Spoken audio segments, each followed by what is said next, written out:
O ser humano possui uma estrutura tríplice de vida.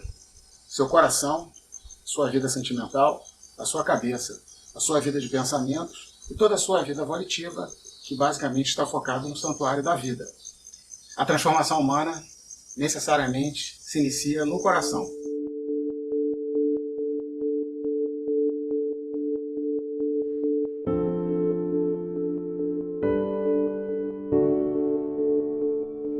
Olá, sejam bem-vindos à nossa palestra da Rosa Cruz Áurea desse mês.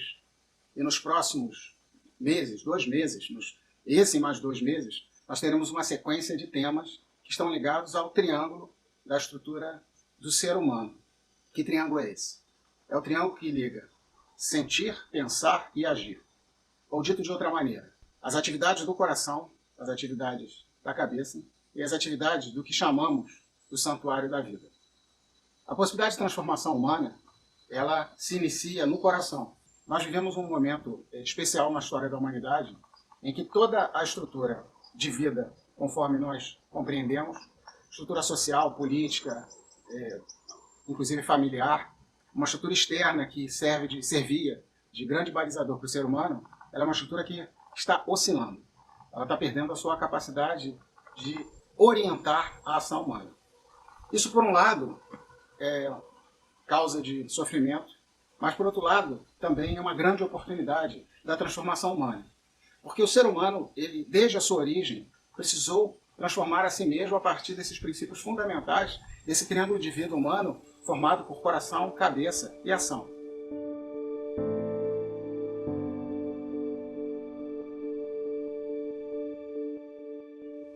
Toda a doutrina universal fala da existência de um potencial de força e energia e vitalidade presente no coração. Mas para isso é preciso descobrir isso por meio a um processo que na escola nós chamamos de um processo de auto-iniciação, e descobrir isso também por um processo que chamamos de autoconhecimento. Descobrir isso que podemos chamar dos mistérios do coração. E o que impede que isso ocorra? Qual é o aspecto que impede que tenhamos a clareza suficiente para que a nossa consciência tenha a possibilidade de adquirir profundas experiências a partir de si próprio, a partir dessa base interna sólida em seu próprio coração. O que impede é exatamente o que obstrui o coração humano. E qual é a característica, e quais são os elementos fundamentais que obstruem esse sol que precisa iluminar a nossa consciência? Como um dia nublado, o que obstrui são os sentimentos. E esses sentimentos, de uma maneira geral, eles têm vida própria logo depois que eles são criados.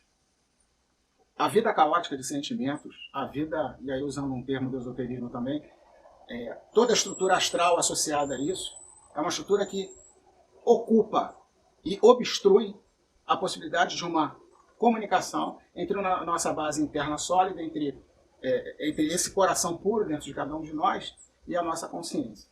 Isso gera um reflexo. Que reflexo é esse? É o reflexo de que fiquemos presos aos nossos sentimentos, presos à nossa forma de compreender a vida. Isso é mais crítico para um tipo humano específico, vamos falar um pouquinho disso daqui a pouco, mas de uma maneira geral para todos os seres humanos. Os sentimentos, a vida caótica dos sentimentos, ela causa um emaranhado tal para o ser humano que o impede de ter uma serenidade, uma tranquilidade e um esvaziamento interior que lhe permita adquirir um conhecimento profundo de si próprio. E esse conhecimento profundo de si próprio está em nosso coração.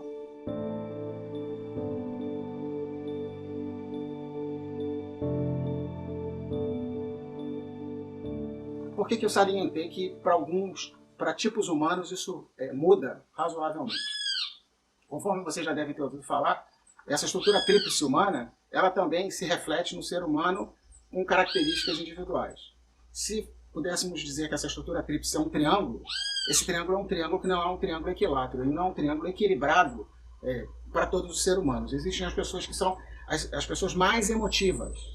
Então esse aspecto emotivo, sentimental, ele é mais aprisionador ainda, ele é mais relevante ainda para esse tipo de pessoa.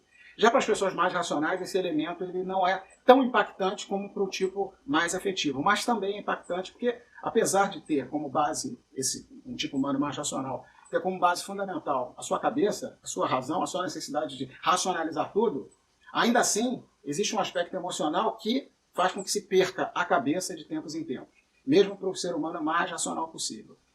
E aquele ser humano volitivo, então, que é o tipo ação, que sempre quer agir, que quer comandar alguma ação na sua vida, mais ainda, porque a vida sentimental ela acaba que embaralha toda a forma e toda a clareza da ação. E essa ação perde a sua liberdade, perde a sua pureza e se transforma sempre numa reação.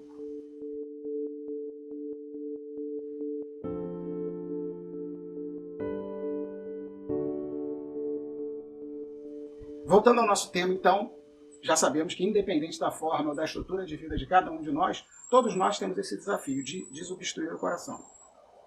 Para que essa desobstrução possa ocorrer, é preciso um profundo autoconhecimento.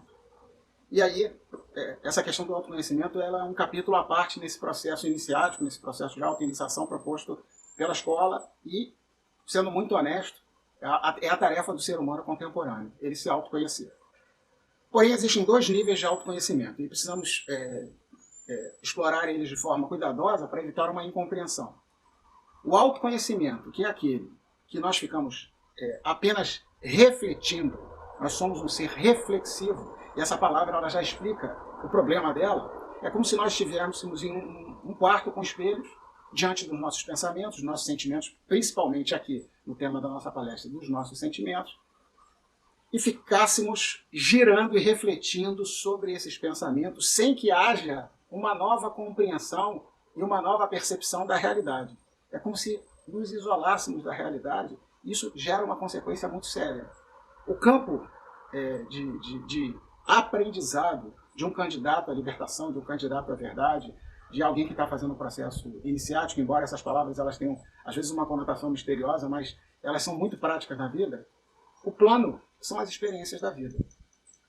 Então, a partir do momento que esse autoconhecimento, que a gente pode dizer aqui um autoconhecimento não muito maduro, reflexivo, e fica voltado para si próprio e se auto-identifica o tempo todo, a essência da vida se perde, as experiências. E pior do que isso, a forma como se traduz as experiências, a forma como se compreende as experiências, nunca é pura, nunca é livre. Pura aqui no sentido de uma experiência, um aprendizado de uma experiência absolutamente novo. Ele não é livre, ele não é puro porque simplesmente ele tem que passar essas nuvens desse conjunto de estruturas de sentimentos que vão virando ao longo do tempo, se elas são reforçadas como sólidos blocos de concreto de um muro construído de autopreservação que impede, no limite, de ver sequer as experiências. As experiências são confirmadas, as sensações de vida são confirmadas. Então, pessoas que estão totalmente isoladas em si próprias, elas simplesmente não compreendem, e não ouvem, e não entendem, e não percebem qualquer nova experiência como nova. Elas só reafirmam aquilo que elas já têm dentro de si próprias.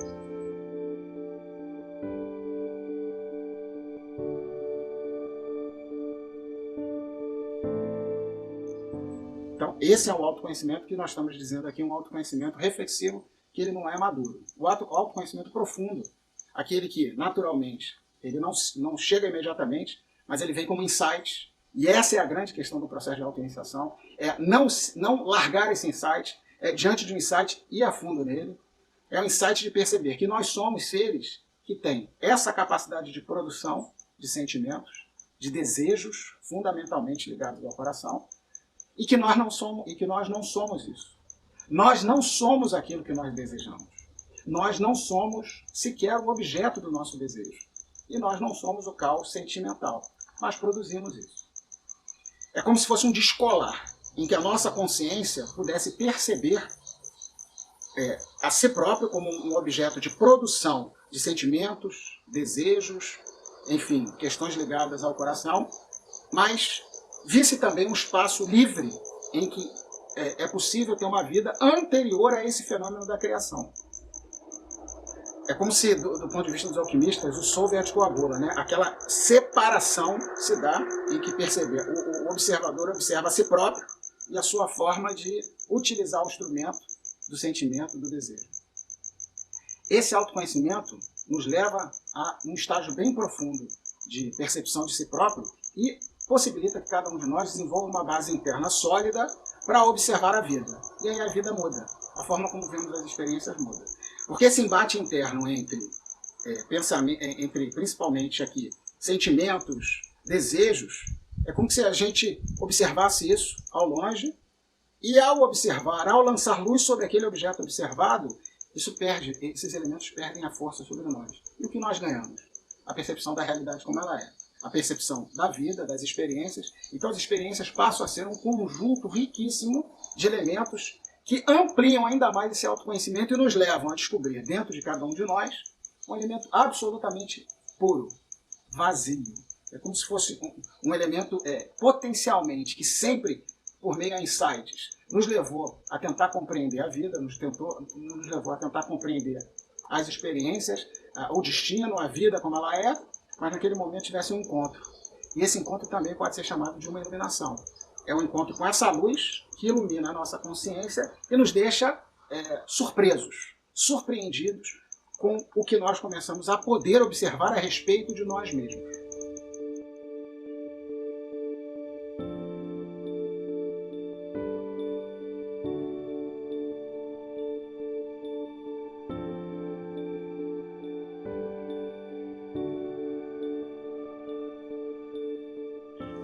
Esses insights para se tornarem permanentes e iluminarem a nossa mente e permitirem que sejamos, de fato, seres autoconscientes, conscientes das suas experiências, livres de si próprios, é preciso que desçamos a um nível mais profundo das experiências ligadas ao coração, que são as intenções por trás da geração de desejos e sentimentos.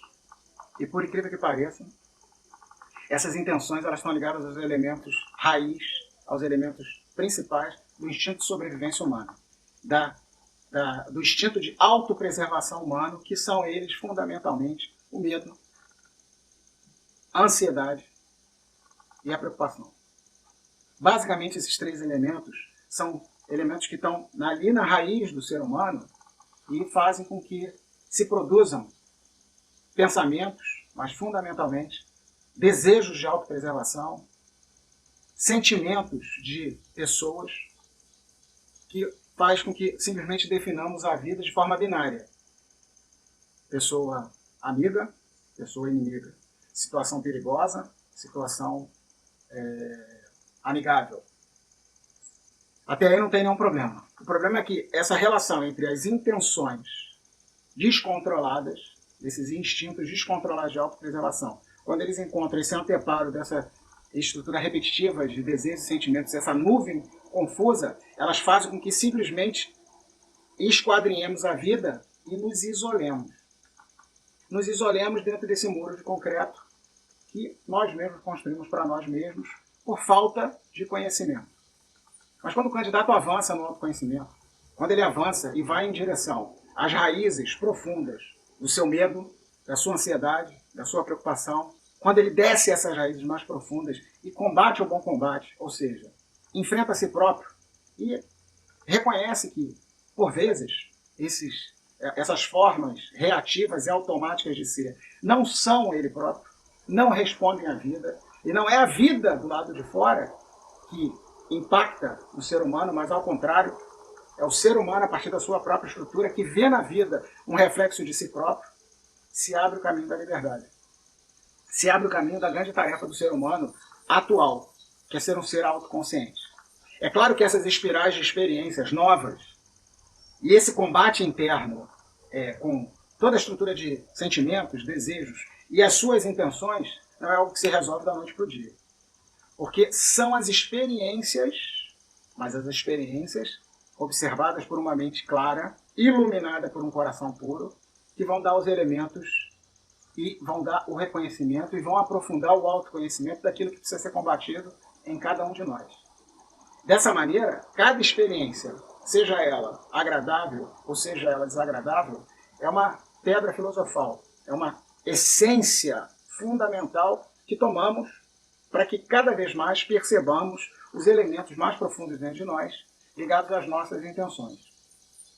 E nesse caminhar, o autoconhecimento abre para todos nós as fronteiras e os limites dessa nossa prisão autoconstruída, de nossa prisão autopreservada, e revelam para nós, de forma muito clara, a grande ilusão da vida. Que ilusão é essa?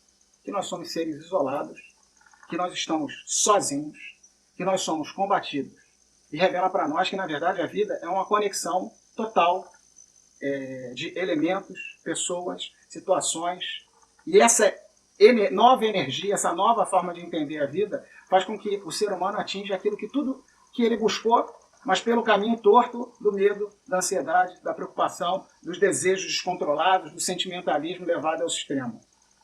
Paz. Leva ele a encontrar tudo que ele sempre buscou. Tranquilidade, serenidade, compreensão de si próprio, compreensão do próximo.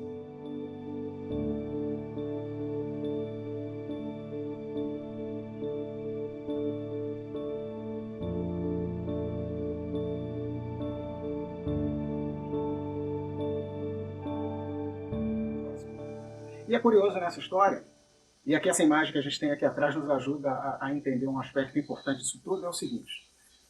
Alguém pode perguntar, então eu vou nesse processo de me autoconhecer, em primeiro lugar conhecendo a camada mais externa, que são os sentimentos, os desejos, depois as camadas mais profundas, que são as intenções, eu vou perder a minha individualidade, eu vou me perder num mar, como se fosse uma gota no oceano que perde a sua individualidade.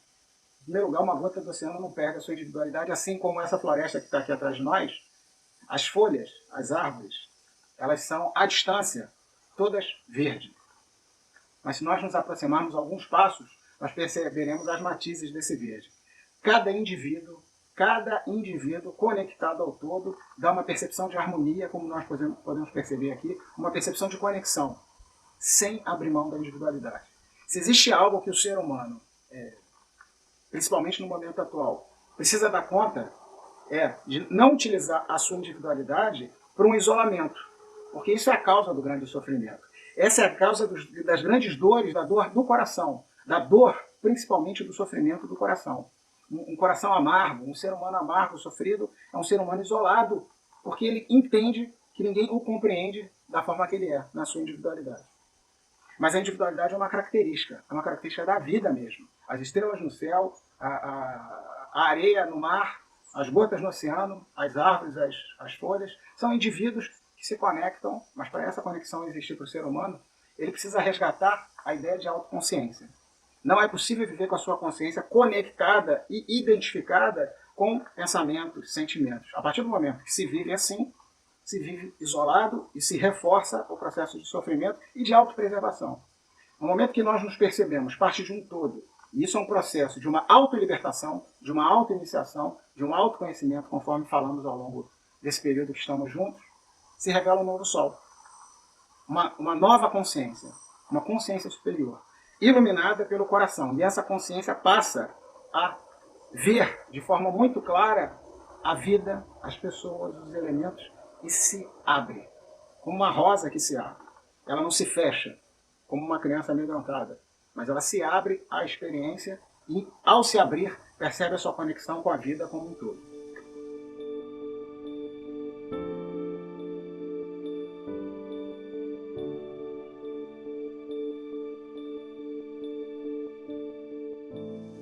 Essa é a grande tarefa do ser humano em todos os tempos, sempre foi essa tarefa, de se reconectar à vida original, se reconectar à ideia original. E a passagem para que saia desse ser egocêntrico, auto-identificado, autocentralizado, até essa liberdade, é uma passagem que está nas nossas próprias mãos, na nossa própria percepção da vida, na nossa forma como sentimos a vida. E nessa palestra nós exploramos os aspectos ligados ao coração, e nas outras palestras vamos explorar os aspectos ligados à cabeça e os aspectos ligados ao santuário da vida, de tal forma que tenhamos um quadro completo desse triângulo humano, para que possamos reconhecer uma necessidade urgente do homem atual, do ser humano atual, a necessidade da autoconsciência, a necessidade da autonomia, sem que isso represente um isolamento, sem que isso represente uma polarização, muito pelo contrário, mas que represente uma conexão com a vida como um todo, com toda a humanidade e com todos os seres humanos. Essa é a grande chave, essa que está nas nossas mãos. Essa é a necessidade que precisamos ter de cada um de nós, e essa é a promessa que nós trazemos em nosso coração desde sempre, como um impulso, como uma necessidade, mas que precisa ser transformada a partir de um processo de autoconhecimento que nos levará a esse processo de autoiniciação. Espero que esse período que tivemos juntos tenha sido interessante e aguardamos as suas perguntas para daqui a 2 semanas, quando teremos uma live, uma palestra que será ao vivo, em que estaremos focados apenas em perguntas e respostas, porque essa é a nossa nova dinâmica esse ano, conforme foi explicado na última palestra do mês passado. Ok? Muito obrigado pela atenção de vocês e tenham um bom dia.